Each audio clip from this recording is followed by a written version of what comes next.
साथियों, स्वागत है आपका self study classes with Sumit Jain YouTube channel में। सो साथियों, स्टार्ट हो चुका है आज का ये सेशन। सभी साथी आ जाएं और एक बार जल्दी से वीडियो को लाइक कर दें, ठीक है। रोज ये सेशन 9 बजे रात्रि में होता है दोस्तों। अभी बढ़िया सा ऑफर आ गया है, नवरात्रि ऑफर आ गया है। आप 1200 में 12 महीने दोस्तों हिंदी साहित्य निरंतर अध्ययन कर सकते हैं, वो भी ट्रिक से, ठीक है। आपको दोस्तों हिंदी साहित्य को बहुत बढ़िया मस्त तरीके से पढ़ना है, ट्रिक से पढ़ना है, तो आज ही इस वाले कोर्स में आप एडमिशन ले सकते हैं। हिंदी साहित्य संपूर्ण कोर्स 1200 रुपए, इस वाले कोर्स में आप एडमिशन ले सकते हैं, ठीक है। जिनको पीडीएफ परचेस करनी है वो पीडीएफ परचेस कर सकते हैं। जिनको दोस्तों 10,000 प्रश्नों हिंदी साहित्य में प्रैक्टिस करनी है वो 10,000 प्रश्नों की टेस्ट सीरीज में भाग ले सकते हैं। जिनको पंजाब मास्टर कैडर के मॉडल पेपर चाहिए वो 599 में मॉडल पेपर ले सकते हैं, ठीक है। इस प्रकार से बहुत सारे हैं दोस्तों यहाँ पर। हिंदी साहित्य डेली टेस्ट भी है, हिंदी साहित्य निचोड़ नोट्स भी हैं, ठीक है। तो आप इनको पढ़ सकते हैं। और जिन भी साथियों को न्यू बैच में दोस्तों भाग लेना है वो 15 अप्रैल से नया बैच चालू होने वाला है, तो नए बैच में आप एडमिशन ले सकते हैं, ठीक है। और जिन भी साथियों को हिंदी साहित्य के जो टिर्की नोट्स हैं अपने घर पर बाई पोस्ट के माध्यम से दोस्तों घर पर मंगवाना है तो आप संपर्क कर सकते हैं इस नंबर पे, ठीक है। और अपने घर पर दोस्तों ये नोट्स आप मंगवा सकते हैं। बहुत ही बढ़िया नोट्स बनाए गए आप लोगों के लिए, ठीक है। तो सभी साथी आज ही एडमिशन लें। ये 1500 वाला कोर्स आपको 1200 में 12 महीने का एक कोर्स आप ऑफर है, नवरात्रि ऑफर है। और साथ ही 15 अप्रैल से न्यू बैच भी स्टार्ट हो रहा है, ठीक है। तो सभी साथी दोस्तों जिनको भी पढ़ना है वो पढ़ें। और आपका दोस्तों आपको बताना है कि मुहावरा किस भाषा का शब्द है, जल्दी से बताएंगे। और एक बार जल्दी से लाइक भी करना है। मुहावरा किस भाषा का शब्द है सभी लोग बताएं। सब्सक्राइब कर ले सभी साथी और एक बार बेल आइकन को भी दबा दें। मुहावरा किस भाषा का शब्द है? फारसी का है, अरबी का है, हिंदी का है या फिर उर्दू का है? कई बार एक क्वेश्चन पूछा जा चुका है 47 नंबर के क्वेश्चन में। और 47 में आप लोगों ने बताया कि सर जो मुहावरा है ये अरबी भाषा का है, क्योंकि मुहावरा तो कितने होते हैं? बोले सर अरबों मुहावरा हैं। अरबों मुहावरा है ना, आपने पढ़े होंगे। तो अरबों मुहावरा है तो मुहावरा अरबी भाषा का शब्द होगा, अरबी भाषा का, यानी कि उत्तर आपका यहां पर बी नंबर चला जाएगा, ठीक है। इसको भी अपन को याद कर लेना है। अब यहां पर आते हैं उर्दू किस भाषा का शब्द है। बहुत ही अच्छा क्वेश्चन है दोस्तों, 48 नंबर का क्वेश्चन है। उर्दू किस भाषा का शब्द है, ये क्वेश्चन आपसे पूछा गया है। देखते हैं सबसे पहले कौन आंसर बता पाता है। उर्दू किस भाषा का शब्द माना जाता है? रीना मंडियाल जी, मलकित जी, अनीता सिंह जी, कमलाकांत जी, सभी लोग बताएंगे। बुलडोजर बाबा जल्दी से बताइए उर्दू किस भाषा का शब्द है। और बहुत सारे लोग बता रहे कि सर जो उर्दू है ये तुर्की भाषा का शब्द है। तुर्की यानी कि आपका जो ये नंबर है ये नंबर आपका सही हो जाएगा। उर्दू जो है तुर्की भाषा का शब्द माना जाता है। और ये जिन्होंने लगाया उनका आंसर बिल्कुल सही है। कुछ लोग बी भी लगा रहे थे। यहां पर पूछे जाते हैं ऐसे प्रश्न, हिंदी शब्द बताना है, हिंदी किस भाषा का शब्द है। बहुत ही बढ़िया, आज तो हम लेकर ही आए हैं क्वेश्चन। यहां से आते हैं मोहित जी, बताइए। जिन भी साथियों को हिंदी साहित्य के नोट्स मंगवाना है वो दोस्तों 2100 रुपए पे कर सकते हैं, नीचे नंबर चल रहा है। और आप अपना पता मुझे व्हाट्सएप पर और स्क्रीनशॉट पेमेंट का स्क्रीनशॉट व्हाट्सएप पर दे सकते हैं। बाई पोस्ट आपके घर ये नोट्स पहुंचाए जाएंगे। हिंदी शब्द है किस भाषा का शब्द है, 49 नंबर के क्वेश्चन में आपको बताना है। तो आपका यहां पर उत्तर देखते हैं, सही नंबर बता रहा है कि सर हिंदी फारसी भाषा का शब्द है। देखो यहां पर डी नंबर जिन्होंने बताया कि सर हिंदी जो है ये फारसी भाषा का शब्द है, ये याद कर लेना। हिंदी फारसी का है, उर्दू तुर्की का है, मुहावरा अरबी भाषा का शब्द है। ये 3 क्वेश्चन अपन ने पढ़ लिए। संस्कृत के ऐसे शब्द जिन्हें हम ज्यों का त्यों प्रयोग करते हैं उन्हें क्या कहते हैं? बहुत ही बढ़िया क्वेश्चन है। और 1200 में 12 महीने का ऑफर आ चुका है सभी लोगों के साथ, नवरात्रि ऑफर, ठीक है। और दोस्तों 15 अप्रैल से न्यू बैच भी स्टार्ट हो रहा है। तो जिन भी साथियों को न्यू बैच में एडमिशन लेना है ले सकते हैं। संस्कृत के ऐसे शब्द जिन्हें हम ज्यों का त्यों प्रयोग करते हैं तो वो बताना है जल्दी से। तन्मय जी राइट आंसर क्या हो जाएगा यहां पर सभी लोग बताएंगे।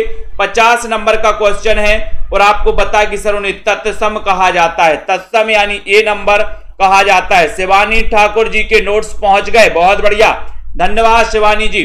नील कमल में उत्तर पद कमल बताना है, खाली स्थान है दोस्तों, विशेष है, विशेषण है, विशेष विशेषण है या फिर इनमें से कोई नहीं। बहुत ही बढ़िया क्वेश्चन पूछा गया रश्मि पाठक जी, ठीक है।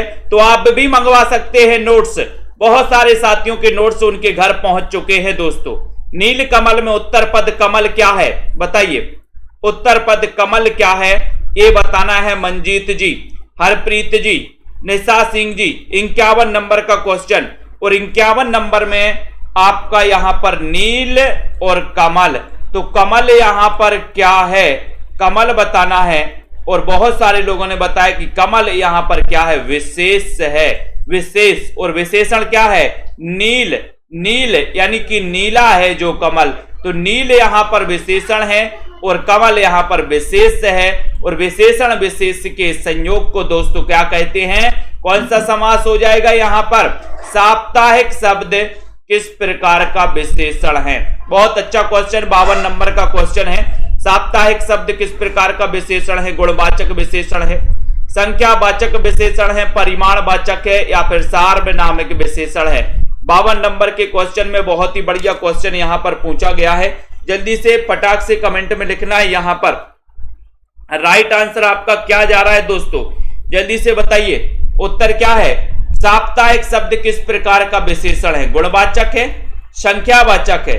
तो सभी लोगों ने बताया है यहां पर कि सर जो साप्ताहिक शब्द है ये संख्यावाचक विशेषण है। बहुत ही बढ़िया, बी नंबर राइट आंसर।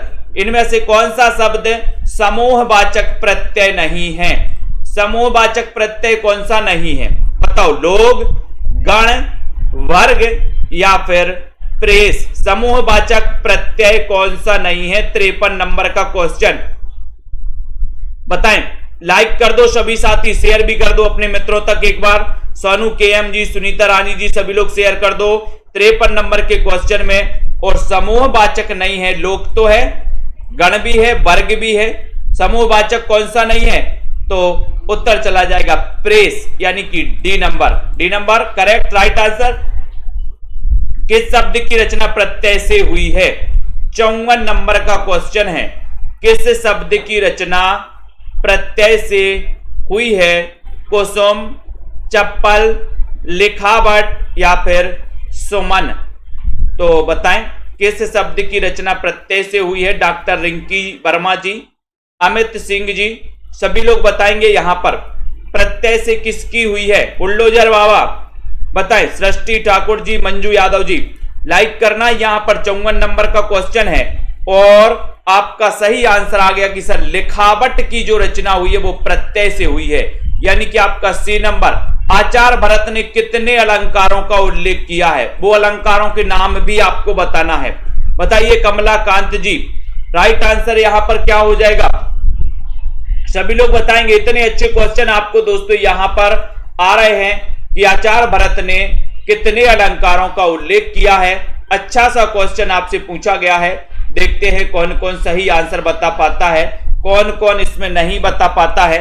तो राइट आंसर जा रहा है कि सर आचार्य भरत ने 4 अलंकार बताए हैं, 4 अलंकारों का उल्लेख किया है, यानी कि आपका जो बी नंबर है ये बिल्कुल सही है। बी नंबर आपका राइट आंसर है और आपको बताना कि वो अलंकार कौन कौन से हैं, 4 अलंकार बताओ। अनुप्रास अलंकार के कितने भेद होते हैं दोस्तों, 56 नंबर का क्वेश्चन। ये छोटे छोटे प्रश्न कई बार पूछे जाते हैं।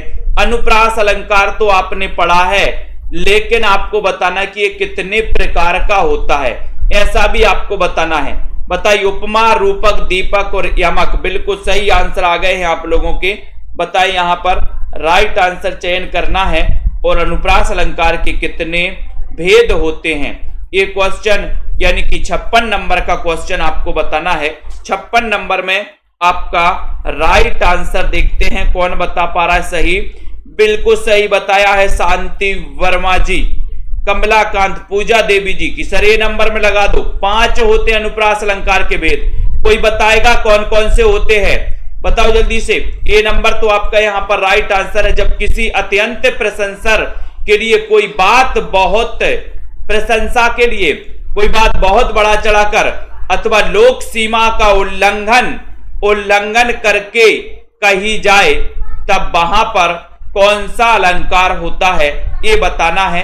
यानी कि सीधी सी बात है कि जहां पर बड़ा चढ़ाकर वर्णन किया जाता है वहां पर कौन सा अलंकार होता है, बताएंगे। कोई अनुप्रास अलंकार के 5 भेद किसको पता है? 57 नंबर के क्वेश्चन में बहुत ही बढ़िया क्वेश्चन पूछा गया, 57 नंबर का, बताएं।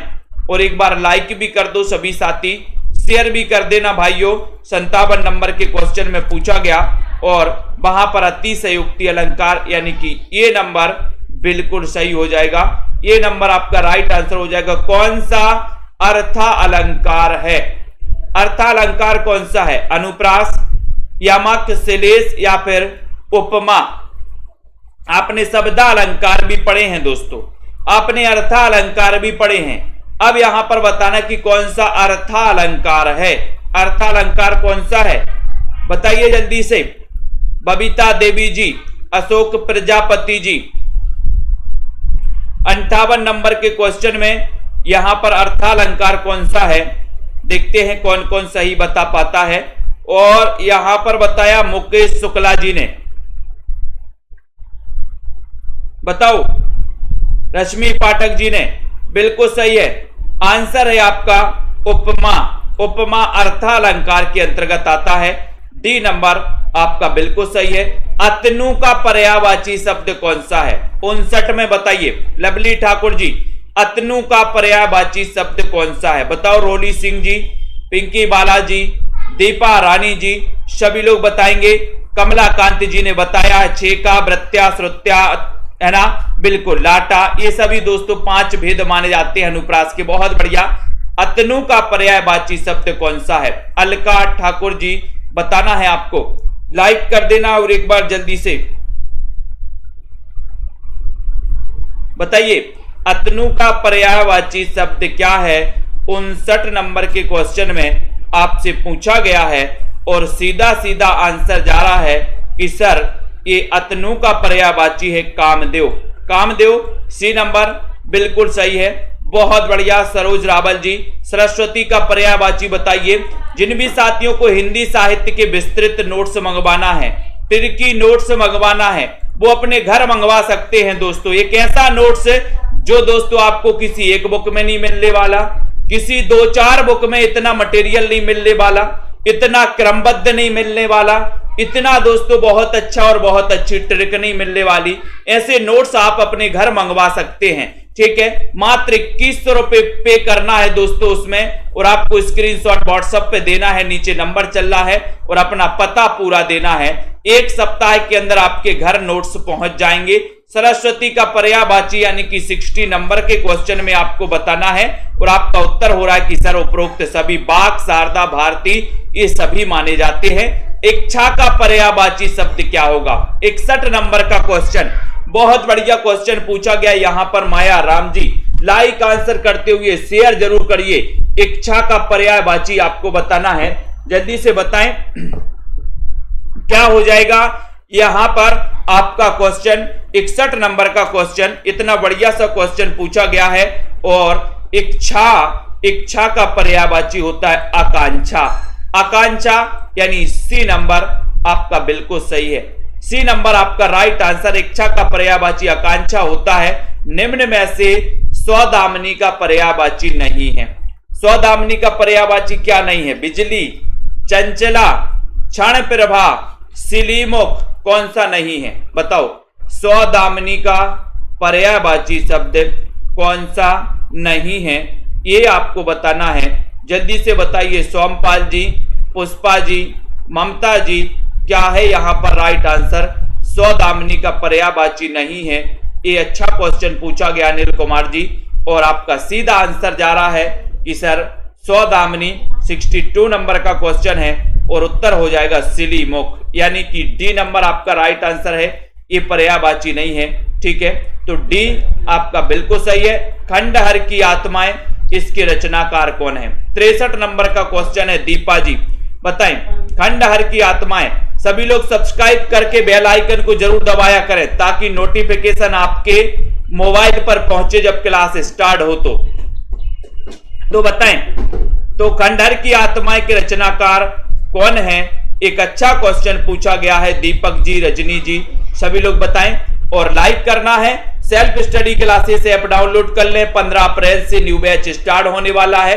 खंडहर की आत्माएं, इसके रचनाकार कौन है? 63 नंबर के क्वेश्चन में आपका सीधा आंसर जा रहा कि सर खंडहर की आत्माएं कभी कभी जोश में आ जाती हैं, जोश में आ जाती हैं। तो ईला चंद्र जोशी, ठीक है। ये नंबर कितना बड़ा झूठ, ये कहानी किसकी है? कितना बड़ा झूठ, ये कहानी किसकी है? ममता कालिया की, उषा प्रियंवदा की, मन्नू भंडारी की, मृदुला गर्ग की। कितना बड़ा झूठ, ये बताओ। बहुत अच्छा क्वेश्चन है। 64 नंबर के क्वेश्चन में एक बार लाइक भी कर देना है, शेयर भी कर देना है। कितना बड़ा झूठ, बताएं तन्मय जी, उषा प्रियंवदा या फिर ममता कालिया? देखते हैं कौन कौन यहां पर बता रहा है, बताएं। 64 नंबर के क्वेश्चन में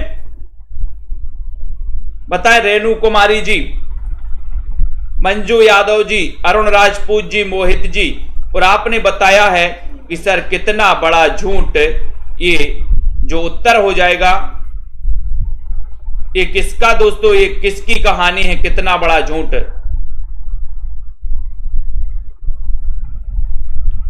बताइए जल्दी 64 नंबर में। और बहुत सारे लोगों ने आंसर बताया कि सर इसमें बी लगा दो, उषा प्रियंवदा। उषा प्रियंवदा यानी कि बी नंबर। कितना बड़ा झूठ, ठीक है। तो सही आंसर है कि नहीं है जल्दी से बताइए। यहां पर अगला क्वेश्चन है कोठरी की बात, बताइए कोठरी की बात, ये बताना है। लाइक आंसर बताइए जल्दी से और शेयर भी कर दीजिए दोस्तों सभी लोग। कोठरी की बात, ये इसके रचनाकार कौन है?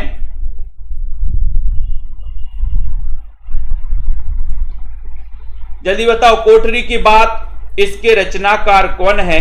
जल्दी जल्दी से बताना और एक बार लाइक भी कर देना। हमारे सभी मित्र इसी प्रकार से जुड़े रहें, लाइक शेयर करते रहें दोस्तों। कोठरी की बात आपसे पूछा गया है तो बिल्कुल सही उत्तर यहां पर लगाना है अपन को। राइट आंसर है कि सर कोठरी की बात कैसी रहनी चाहिए? अज्ञेय रहनी चाहिए, अज्ञेय, यानी कि बी नंबर आपका बिल्कुल सही है। बी नंबर सही है, बहुत बढ़िया। नेक्स्ट देखो, याद हो कि ना याद हो, संस्मरण के रचनाकार कौन है? याद हो कि ना याद हो, मैंने आपको कई बार बताया है। याद हो कि ना याद हो, है ना। घातक फिल्म देखी होगी आपने, शनि देओल की, है ना। कांतिया क्या बोलता है कि तुम्हें याद हो कि ना, काशीनाथ तुम्हें याद हो कि ना याद हो, कल से तुम मेरी गिरफ्त में काम करोगे, काशीनाथ। याद हो कि ना याद हो, काशीनाथ, ठीक है। तो काशीनाथ से क्या हो जाएंगे? काशीनाथ सिंह का ये संस्मरण है। बी नंबर आपका बिल्कुल सही हो जाता है, बी नंबर आपका राइट आंसर हो जाता है। जिनके साथ जिया, संस्मरण के लेखक कौन है? जिनके साथ जिया। 67 नंबर का क्वेश्चन, जिनके साथ जिया, संस्मरण के लेखक कौन है? तेज बहादुर चौधरी, प्रतिभा अग्रवाल, मृदुला गर्ग, अमृतलाल नागर। बताओ अनिल कुमार जी, राइट आंसर चयन करना है। सभी लोग बताएंगे 67 नंबर के क्वेश्चन में। बहुत ही बढ़िया क्वेश्चन है। जिनके साथ जिया वो कौन है? जिनके साथ जिया वो कौन है? अमृत, अमृत हैं, अमृतलाल नागर हैं, यानी कि डी नंबर आपका सही है। जिनके साथ जिया, अमृतलाल नागर। मैं और केवल मैं, एकांकी के रचनाकार कौन है? मैं और केवल मैं, एकांकी के रचनाकार कौन है? भगवती चरण वर्मा, जगदीश चंद्र माथुर, भुवनेश्वर या फिर जैनेन्द्र कुमार। मैं और केवल मैं और केवल मैं, एकांकी के रचनाकार कौन माने जाते हैं? पूर्वी बताइए जल्दी से। राइट आंसर 68 नंबर का क्वेश्चन है। 68 में तो सही आंसर क्या हो जाएगा? मैं और केवल मैं। बोले सर मैं और केवल मैं भगवती के दर्शन करने जाऊंगा, भगवती के चरणों में जाऊंगा, ठीक है। मैं और केवल मैं, कोई नहीं जाएगा, ठीक है। तो केवल मैं जाऊंगा भगवती के चरणों में, ये नंबर आपका सही है। ये नंबर राइट आंसर है ठीक है, बहुत बढ़िया मीना कुमारी जी। स्त्री मुक्ति संघर्ष और इतिहास, ये किसकी रचना है? स्त्री मुक्ति संघर्ष और इतिहास, ये किसकी रचना है? अनामिका, सूर्यबाला, प्रभा खेतान या फिर रमणिका गुप्ता? बताइए, स्त्री मुक्ति संघर्ष और इतिहास के रचनाकार कौन माने जाते हैं? राइट आंसर बताना है रावंत जी, आशा, अशोक प्रजापति सी सभी लोग बताएंगे। 69 का बहुत ही बढ़िया क्वेश्चन पूछा गया 69 में, और आपका उत्तर है कि सर स्त्री मुक्ति संघर्ष और इतिहास की जो लेखिका है वो हो जाएंगे, कौन हो जाएंगे? जल्दी से बताएंगे उत्तर क्या हो जाएगा, फटाफट से उत्तर हो जाएगा रमणिका गुप्ता, यानी कि डी नंबर सही लगाया पूजा जी, वेरी गुड। आचार्य शुक्ल का प्रथम सैद्धांतिक ग्रंथ कौन सा है? आचार्य रामचंद्र शुक्ल का प्रथम सैद्धांतिक ग्रंथ कौन सा है? आलोचना दर्श है, समालोचक है, काव्य में रहस्यवाद है, या फिर कविता क्या है? ये है, आप बताएं। आचार्य रामचंद्र शुक्ल का प्रथम सैद्धांतिक ग्रंथ कौन सा है? 70 नंबर के क्वेश्चन में, 70 नंबर में आपको बताना है। लाइक कर देना है, शेयर भी कर देना है। सभी साथी जल्दी से इस सेशन से जुड़े रहें दोस्तों। रोज रात्रि एग्जाम पार में भी दोस्तों आपकी क्लास होती है, वो भी आप लोग देखा करें, ठीक है। एग्जाम पार में है ना, उसमें भी आपके लिए हिंदी में प्रैक्टिस करवाई जाती है दोस्तों, ठीक है। तो यहां पर आपसे एक क्वेश्चन पूछा गया बढ़िया सा, उसका जवाब आपका आना चाहिए कि आचार्य रामचंद्र शुक्ल का प्रथम सैद्धांतिक ग्रंथ कौन सा है? 70 नंबर का क्वेश्चन पूछा गया और आपका उत्तर चला गया कि सर वो उत्तर है काव्य में रहस्यवाद। सी नंबर, काव्य में रहस्यवाद सैद्धांतिक पूछा तो काव्य में रहस्यवाद लगाना है। नई कविता का आत्मसंघर्ष, इसके लेखक कौन है? नई कविता का आत्मसंघर्ष 71 नंबर का क्वेश्चन है, बताओ 71 नंबर के क्वेश्चन में नई कविता का आत्मसंघर्ष के रचनाकार कौन है? 71 का उत्तर, और एक बार लाइक भी करना है। नई कविता का आत्मसंघर्ष, इसके लेखक कौन है बताइए फटाफट से। नई कविता का आत्मसंघर्ष है ना, बोले सर नई कविता आत्मसंघर्ष कर रही है कि हमारी मुक्ति हो जाए, है ना। तो नई कविता क्या कर रही है? आत्मसंघर्ष कर रही है। किस लिए?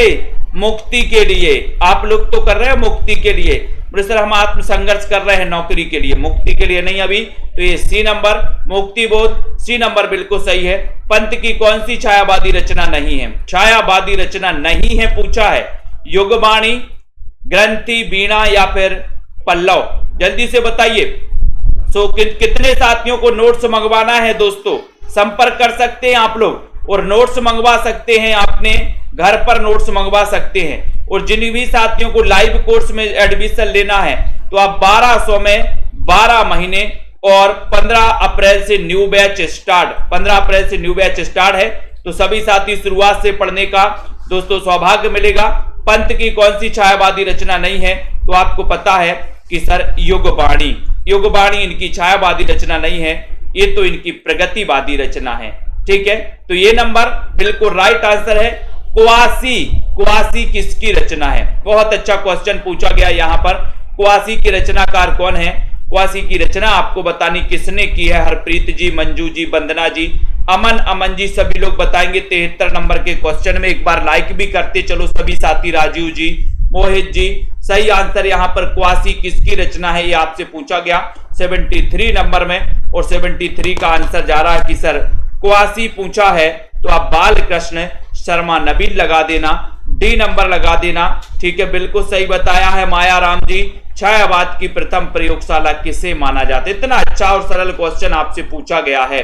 तो बताइए मधु धिम्मन जी, राइट आंसर क्या हो जाएगा यहाँ पर? कुमकुम जी। सभी साथियों को जरूर बता दें कि 15 तारीख से नया बैच स्टार्ट हो रहा है। जिनको भी एडमिशन लेना, हिंदी साहित्य को रेगुलर करना है, रेगुलर अध्ययन करना है, तो आप रेगुलर पढ़ सकते हैं। छायावाद की प्रथम प्रयोगशाला किसे माना जाता है? 74 नंबर का क्वेश्चन है और आपका उत्तर चला जाएगा क्या माना जाता है प्रथम प्रयोगशाला? झरना को।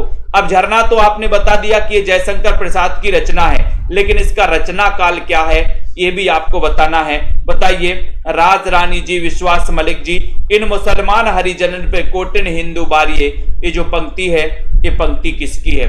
इन मुसलमान हरिजनन पर कोटिन हिंदू बारिये, ये पंक्ति किसकी है बताएं जल्दी से। ओपी सिंह जी, इन मुसलमान हरिजनन पर कोटिन हिंदू बारिये, ये जो पंक्ति है किसकी मानी जाती है? और लाइक भी कर दो। जगदीश जी, गीता खलील जी, राजरानी जी, ठीक है, बिल्कुल राजरानी जी ले लिया आपका नाम, ठीक है। उत्तर हो जाएगा यहाँ पर भारतेंदु की पंक्ति है। रसखान के बारे में इन्होंने कही थी। आधुनिक हिंदी काव्य का बैतालिक किसे कहा जाता है? बहुत अच्छा क्वेश्चन, 76 नंबर का क्वेश्चन पूछा गया। आधुनिक हिंदी काव्य का बैतालिक किसे कहा जाता है? भारतेंदु को, प्रेमघन राधाकृष्ण दास या फिर बाल मुकुंद गुप्त को? बताएं। सीताराम जी, प्रेमा जी 76 नंबर के क्वेश्चन में, और 76 नंबर में आपका उत्तर हो रहा है कि सर आधुनिक हिंदी काव्य का जो बैतालिक कहा जाता है वो भी भारतेंदु को ही कहा जाता है। ये नंबर बिल्कुल सही बताया अशोक प्रजापति जी, दारसू शर्मा जी। हो होरी किसकी कृति है? 77 नंबर का क्वेश्चन, जल्दी से बताइए, फटाक से बताना है। पलविंदर जी, अंजना जी, हो होरी, हो होरी, ये बताना है, चयन करना है कि ये कृति किसकी है। 77 नंबर के क्वेश्चन में 77 नंबर का क्वेश्चन है और आपका सीधा आंसर जा रहा कि सर हो होरी इसके रचनाकार हैं। बताओ कौन बता रहा है सबसे पहले? 77 में सी बताया बुलडोजर बाबा ने, अंबिका दत्त व्यास। अंबिका दत्त व्यास दोस्तों सी नंबर भारतेंदु युग के कवि माने जाते हैं। हो होरी। मध्यकालीन धर्म साधना किसका निबंध है? मध्यकालीन धर्म साधना निबंध के लेखक कौन है? रतिपाल जी। बिंदु लता जी बताइए। अनुराग जी, भावना जी, आकाश जी, रश्मि जी बताएं। मध्यकालीन धर्म साधना किसका निबंध है? रामचंद्र शुक्ल का, महादेवी वर्मा का, हजारी प्रसाद द्विवेदी या फिर विश्वनाथ प्रसाद का? किसका है? कमलाकांत जी, मध्यकालीन धर्म साधना निबंध के लेखक कौन है? 78 नंबर का क्वेश्चन है। पूजा राणा जी, ओम प्रकाश जी बताइए 78 नंबर में। और दोस्तों सभी लोग लाइक जरूर कर दें। मध्यकालीन धर्म साधना, मध्यकाल में हमें धर्म साधना हजारों बार करना है। मध्यकाल में धर्म साधना कितनी बार करना है? हजारों बार करना है भैया, ठीक है। याद रख लेना। आपको पता है कि ये 3 अवस्थाएं, एक तो बचपन, एक दोस्तों जवानी और एक बुढ़ापा, ठीक है। ये जो जवानी है ये मध्यकाल है अपना, जवानी, और इस जवानी में हमें हजारों बार धर्म साधना करना है। इस बुढ़ापे का कोई निश्चित नहीं है कि इस बुढ़ापे तक आप पहुंच पाते हो कि नहीं, तो इस जवानी में ही कर लो धर्म साधना। तो मध्यकाल में हमें धर्म साधना हजारों बार करनी है, ठीक है। भूत के पांव किसकी व्यंग रचना है? जल्दी बताओ। भूत के पांव पीछे बताएं। 79 नंबर का क्वेश्चन है, सभी लोग बताएंगे। लाइक करना है। रविंद्रनाथ त्यागी, हरिशंकर परसाई, शरद जोशी, केपी सक्सेना। 79 नंबर का क्वेश्चन है। 79 नंबर में सभी लोग बताएंगे यहाँ पर, और बिल्कुल सही आंसर जा रहा है सरोज जी कि सर ये जो है हरिशंकर परसाई जी की व्यंग रचना है। बी नंबर आपका। हरिशंकर परसाई को आप जानते हैं। किस प्रकार के निबंधों में बुद्धि तत्व प्रमुख होता है? बताओ, किस प्रकार के निबंधों में बुद्धि तत्व प्रमुख होता है? भावात्मक निबंधों में, वर्णात्मक निबंधों में, विवरणात्मक निबंधों में, या फिर विचारात्मक निबंधों में? बताएं। किस प्रकार के निबंधों में बुद्धि तत्व प्रमुख होता है? यह पूछा गया है सभी लोगों से, जल्दी बताओ।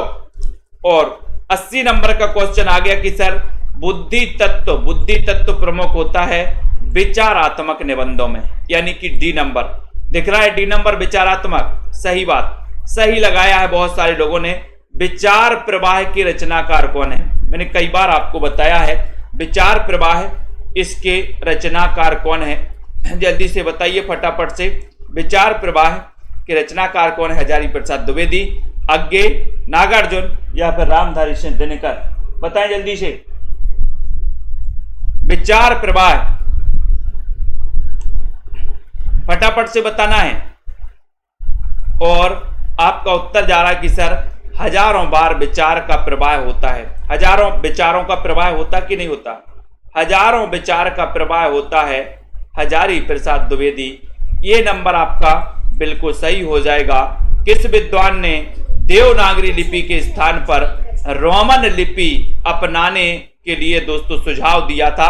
अच्छा क्वेश्चन है। जो आप लोग लिखते हो ना रोमन लिपि, है ना, हिंदी को इंग्लिश में लिखते हो, इंग्लिश के वर्णों में लिखते हो हिंदी को, वो रोमन लिपि कहलाती है ना। तो बताइए देवनागरी लिपि के स्थान पर रोमन लिपि अपनाने का सुझाव किसने दिया था? 82 नंबर का क्वेश्चन है। 82 में आपको उत्तर बताना है और आपका उत्तर चला गया सुनीति कुमार चटर्जी ने। ए नंबर करेक्ट आंसर, ए नंबर राइट आंसर हो गया। ठीक है, देवनागरी लिपि है, कैसी लिपि है? वर्णात्मक है, चित्रात्मक है, भावात्मक है या फिर अक्षरात्मक है? देवनागरी कैसी लिपि मानी जाती है दोस्तों, बताएं। देवनागरी लिपि कैसी मानी जाती है? बहुत ही बढ़िया क्वेश्चन है, लाइक कर दो सभी साथी। जिन भी साथियों को नोट्स मंगवाना है वो मंगवा सकते हैं दोस्तों, संपर्क कर सकते हैं, नोट्स अपने घर पर मंगवा सकते हैं। ठीक है, देवनागरी लिपि कैसी लिपि मानी जाती है? 83 नंबर का क्वेश्चन है, 83 में आपको बताना है। और वो लिपि मानी जाती है दोस्तों कैसी? अक्षरात्मक लिपि। यानी कि आपका उत्तर डी बिल्कुल सही है। डी नंबर लगाया आपने, राइट आंसर लगाया। रीति काल के रीति सिद्ध काव्यधारा के कवि कौन है? आपको पता है दोस्तों कि आचार्य विश्वनाथ ने रीति काल को 3 काव्यधाराओं में बांटा था और रीति काल को इन्होंने श्रृंगार काल नाम दिया था, श्रृंगार काल नाम दिया था। ठीक है, और इन्होंने रीतिबद्ध, रीति सिद्ध और रीति मुक्त, ये 3 काव्यधाराओं में इस काल को बांटा था। ठीक है, विश्वनाथ ने। तो यहां पर रीति काल के रीति सिद्ध काव्यधारा के कवि कौन है ये आपको बताना है। ठीक है, अर्चना जी कौन सा टेस्ट लेना है आपको? यहां पर 84 नंबर का क्वेश्चन है और आपको पता हो गया कि सर रीति सिद्ध काव्यधारा के कवि हैं बिहारी। बिहारी जिन्होंने गागर में सागर भर दिया था। ठीक है, जिनकी रचना बिहारी सतसई, और बिहारी सतसई का रचना काल बताएगा कोई? जल्दी से बताओ। अभिधा उत्तम काव्य और मध्य लक्षणालीन, ये पंक्ति बताना है दोस्तों। ये पंक्ति किसकी है? ये पंक्ति किसकी है? बिहारी, पद्माकर, मतिराम, देव, ये पंक्ति पूछी जाती है। 85 नंबर का क्वेश्चन है। ये पंक्ति कई बार पूछी गई है, पूछी भी जाती है। 85 में अभिधा उत्तम काव्य है, मध्य लक्षणालीन, ये पंक्ति किसकी है? बताइए रीनू कुमारी जी, राइट आंसर बताना है। डीके जी, अनुराग जी, सही आंसर। तो उत्तर जा रहा कि सर देव कवि की रचना है, यानी कि देव जो हैं रीति काल के रीतिबद्ध काव्यधारा के कवि माने जाते हैं। इनका वास्तविक नाम था देवदत्त इटावा के थे दोस्तों। ठीक है, ये भी पता चल गया। नेक्स्ट है रस रहस्य के रचनाकार कौन है? रस रहस्य, ये बताओ रस रहस्य के रचनाकार कौन माने जाते हैं? सभी लोग बताएंगे।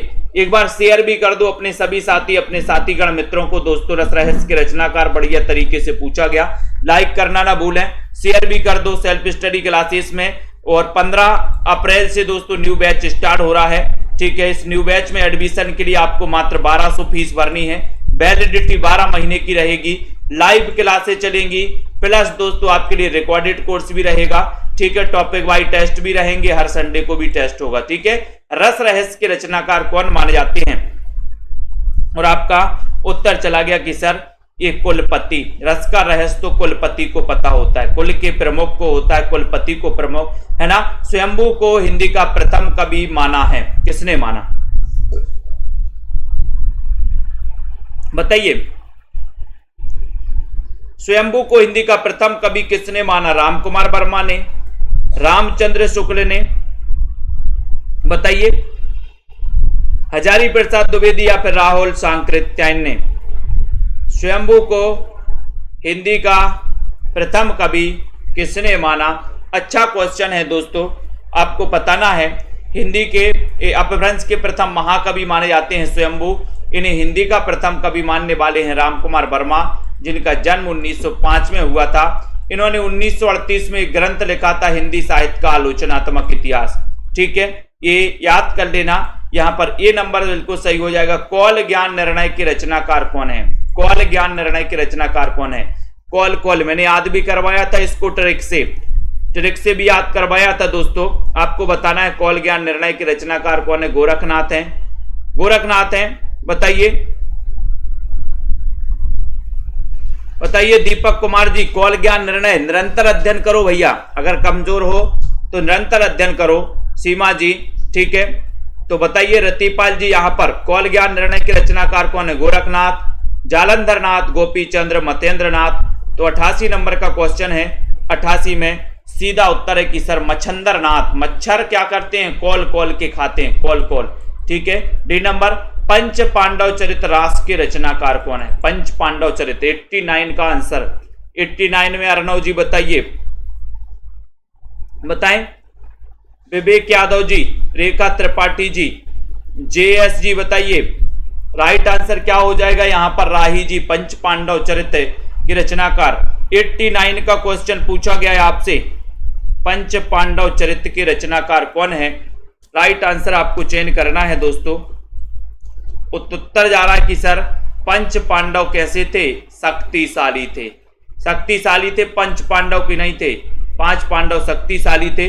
ठीक है, बिल्कुल सही है। और आपका उत्तर जा रहा है यहां पर शालिभद्र सूरी, ये नंबर। ठीक है। पुस्तक जल्लड़ हत्य दे चली गज्जन रबकाज में बताना है कि ये पंक्ति किससे कहां से ली गई है? बताओ, किस ग्रंथ से ली गई है? बताइए। पुस्तक जल्लड़ हत्य दे चली गज्जन रबकाज बीसल देव रासो से ली गई है, हमीर रासो से, पृथ्वीराज रासो से, या फिर विजयपाल रासो से? सुषमा जी बताइए, सीमा जी, उत्तम कुमार जी बताना है आपको। लेखिका सिंह जी, उत्तर हो जाएगा कि सर ये पुस्तक जल्लड़ हत्य दे पृथ्वीराज रासो, यानी कि सी नंबर सही है। रंग दे बसंती चोला नाटक के रचनाकार कौन है? सुरेंद्र वर्मा है, मोहन राकेश हैं, भीष्म साहनी हैं, या फिर विनोद रस्तोगी हैं? रंग दे बसंती चोला नाटक के रचनाकार कौन है? अच्छा क्वेश्चन, 91 नंबर का क्वेश्चन है। और उत्तर जा रहा है आपका कि सर रंग दे बसंती चोला, है ना? रंग दे बसंती चोला पूछा गया। पुष्पा देवी जी, राजीव जी, बिंदु लता जी, सही आंसर जा रहा भीष्म साहनी, यानी कि आपका जो सी नंबर है भीष्म साहनी। रंग दे बसंती चोला नाटक के रचनाकार हैं भीष्म साहनी, सी नंबर। ठीक है। भुवनेश्वर निम्न में से किसके लिए प्रसिद्ध है? भुवनेश्वर ऐतिहासिक नाटक के लिए है, समस्या नाटक के लिए है, सामाजिक नाटक के लिए है, या फिर असंगत नाटक के लिए है? बताओ। भुवनेश्वर प्रसाद के बारे में आपने कई बार पढ़ा होगा। तनु जी बताइए।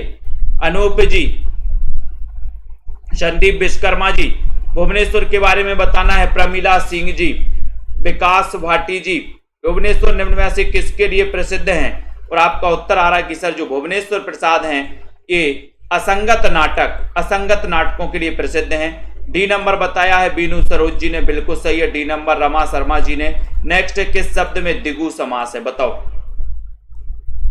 दिगु समास किस में है? दोपहर में, नीलकंठ में, कनफटा में, या फिर मंद बुद्धि में? सभी से बनेगा लगभग। दिगु समास किस में है ये पूछा गया है। 15 अप्रैल से न्यू बैच स्टार्ट होने वाला है। तो ऐसे कितने साथी हैं जिनको एडमिशन लेना है? नया बैच शुरुआत से हिंदी भाषा, देवनागरी लिपि, हिंदी साहित्य, आदिकाल, भक्तिकाल, ये शुरुआत से पढ़ने को मिलेगा। तो आप self study classes app download कर ले सभी साथी। और जिन भी साथियों को हिंदी साहित्य के नोट्स मंगवाना है दोस्तों, वो नोट्स अपने घर मंगवा सकते हैं। ठीक है। संपर्क करना है आपको। दोपहर में दिगु समास है। किस क्रम में बहुब्रीहि समास का उदाहरण नहीं है? बताओ। बहुब्रीहि समास का उदाहरण कौन सा नहीं है? बताओ। बहुत अच्छा क्वेश्चन है, राइट करना है और एक बार लाइक करके शेयर भी कर देना। बहुब्रीहि समास का उदाहरण कौन सा नहीं है? एक अच्छा सा क्वेश्चन आपसे पूछा गया है। ओम प्रकाश जी लाइक करिए जल्दी से, बेल आइकन को भी दबा दीजिए। तारण जी, यहां पर 94 नंबर का क्वेश्चन आपसे पूछा गया है, बढ़िया सा क्वेश्चन है और उत्तर हो जाएगा यहां पर देशवासी। देशवासी में बहुब्रीहि समास नहीं है। वसुंधरा, हिरण्यगर्भ, सिंहवाहिनी ये है। तो डी नंबर आपने क्लिक लगाया है, डी नंबर सही है। राम वृक्ष बेनीपुरी की कौन सी कृति यात्रा वृत्त की है? बताओ। यात्रा वृत्त कौन सी कृति है? सागर की लहरों पर, अप्रवासी की यात्राएं, पैरों में पंख बांधकर, मेरी यूरोप यात्रा। राम वृक्ष बेनीपुरी का यात्रा वृत्त कौन सा है? पूनम जी बताइए और लाइक भी करना है। 95 नंबर का क्वेश्चन है। 95 का सही आंसर क्या है? और बहुत सारे लोगों ने, कुछ लोग डी बता रहे हैं, लेकिन ये पैरों में पंख बांधकर, ये यात्रा व्रत है इनका। और उड़ते चलो। C number correct answer, right, very good. उड़ते चलो यात्रा वृत्त के रचनाकार कौन है? उड़ते चलो बताइए। तारसू जी, पुष्पा जी बताइए, सुशील जी। 96 नंबर का क्वेश्चन है, सभी लोग बताएंगे। उड़ते चलो यात्रा वृत्त इसके रचनाकार कौन है? और बहुत ही बढ़िया क्वेश्चन पूछा गया। लाइक कर दें सभी साथी, शेयर भी कर दिया करो दोस्तों। उड़ते चलो 96 नंबर के क्वेश्चन में राइट आंसर है राम वृक्ष बेनीपुरी और वृक्ष पर बैठ जाओ। ठीक है। एक स्वाभिमानी अध्यापक के जीवन संघर्ष को कथा बनाकर लिखा गया उपन्यास कौन सा है? कथा बनाकर लिखा गया उपन्यास कौन सा है? नदी यशस्वी है, डूबते मस्तूल, पतबंधु था, या फिर धूमकेतु एक श्रुति। एक स्वाभिमानी अध्यापक के जीवन संघर्ष को कथा बनाकर लिखा गया दोस्तों, यहां पर एक उपन्यास है, वो कौन सा है? 97 नंबर का क्वेश्चन है। और वो क्वेश्चन है दोस्तों, यह पतबंधु था, नरेश मेहता। नरेश कैसे बन गया? ये जो है एक स्वाभिमानी अध्यापक के जीवन संघर्ष को लिखा गया है। देहाती दुनिया इसके रचनाकार कौन है? इसके लेखक कौन है? देहाती दुनिया के लेखक कौन है? निराला जी हैं क्या? शिवपूजन सहाय हैं? बताइए जल्दी जल्दी से। देहाती दुनिया के लेखक कौन माने जाते हैं? अश्क हैं, प्रेमचंद जी हैं, कौन माने जाते हैं? लाइक कर दो सभी साथी। लवली जी, बीनू जी, पुष्पा जी। और देहाती दुनिया में शिव की पूजन ही सहाय होती है। देहाती दुनिया में शिव की पूजन ही सहाय होती है। बी नंबर, शिव की पूजन सही है। तरुण के स्वप्न के लेखक कौन है दोस्तों? 99 नंबर का क्वेश्चन है। तरुण का स्वप्न क्या होता है? तरुण मतलब होता है युवा, और युवा का स्वप्न क्या होता है? कि तुम मुझे खून दो और मैं तुम्हें आजादी दूंगी, यानी ठीक है, आजादी दूंगा, यानी कि सुभाष चंद्र बोस। ये तरुण के स्वप्न इनकी आत्मकथा, इसके लेखक है। बी नंबर, कहीं ना जाए का कहिए। कहीं ना जाए का कहिए इसके लेखक कौन है? इसका उत्तर आपको कमेंट में लिखना है दोस्तों। इसका उत्तर आपको कमेंट में बताना है, कहीं ना जाए का कहिए इसके लेखक कौन है। ठीक है। अब हमारे जितने भी साथी हैं, जिसको भी कोर्स लेना है, अगर आपको पीडीएफ कोर्स लेना है तो आप पीडीएफ परचेस कर सकते हो। आप हिंदी साहित्य के संपूर्ण कोर्स में एडमिशन ले सकते हो, तो ये वाला जो कोर्स है इसमें आप ले सकते हो दोस्तों। ठीक है। और अगर दोस्तों आपने अभी तक ये हिंदी साहित्य का अभी तक एडमिशन नहीं लिया है, 1500 में 12 महीने, 1500 में 12 महीने था, अभी ऑफर है नवरात्रि ऑफर, तो 1200 में 12 महीने इस ऑफर को आप ले सकते हैं। इसमें एडमिशन ले सकते हैं, अध्ययन कर सकते हैं। ठीक है। पंजाब मास्टर कैडर के मॉडल पेपर दोस्तों परचेस कर सकते हैं मॉडल पेपर में। ठीक है, 599 में इसको। ठीक है। उसके बाद दोस्तों हिंदी साहित्य के ट्रिकी नोट्स जिनको भी मंगवाना है वो ट्रिकी नोट्स मंगवा सकते हैं हिंदी साहित्य के। ठीक है। घर बैठे संपर्क करना है आपको। सेल्फ स्टडी क्लासेस ऐप आपको डाउनलोड कर लेना है। ठीक है। रावंत जी, पुष्पा, सुशील, बाहुबली, कटप्पा जी, पूनम जी, प्रीति, बुलडोजर जी। ठीक है, बिल्कुल, शांति जी, राजरानी जी, प्रमोद जी, मंजू जी और कमलाकांत जी हैं, लवली ठाकुर हैं, पूनम जी, मधु धिम्मन जी।